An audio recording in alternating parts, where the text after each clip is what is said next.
The Shadow Caller. Secret Stories Archive opens another recovered file.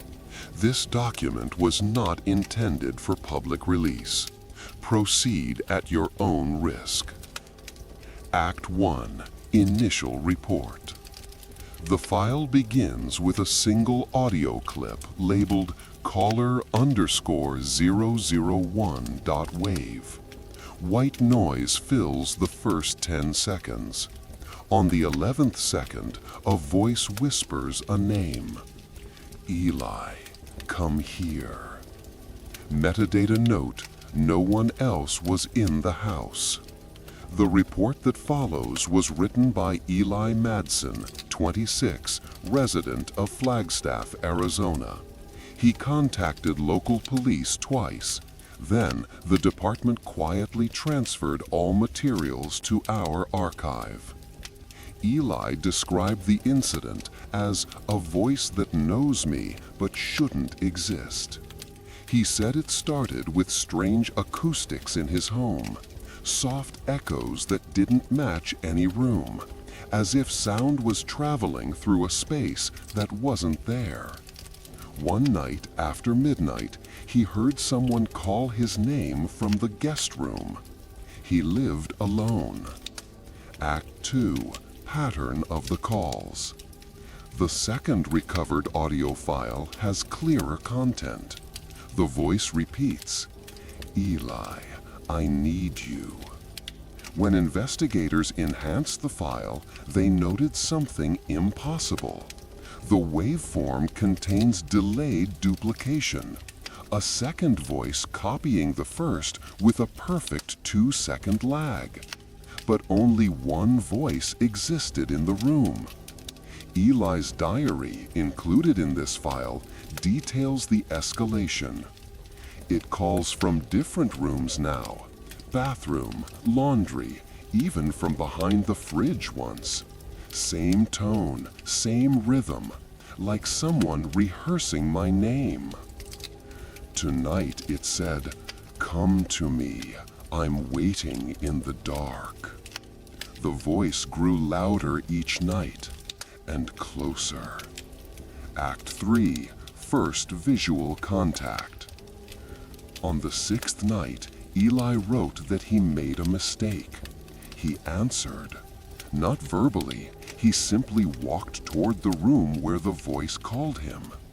As soon as he stepped into the hallway, he saw a shape at the far end. A shadow of a human figure projected against the wall, but there was no light behind him to cast it. And it moved with a delay.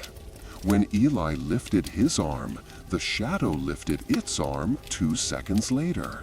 When he stepped back, it stepped forward. He froze. Then the shadow tilted its head, a movement Eli never made.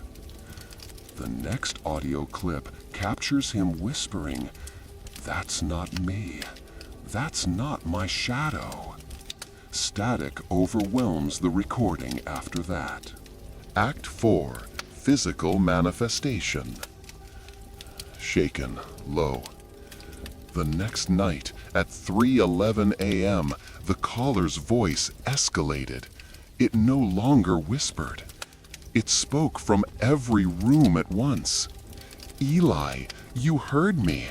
Now let me in. He grabbed his phone and began filming. Only 28 seconds were recovered. In the footage, the hallway lights flicker. The walls stretch in the lens as if the camera doesn't understand their geometry.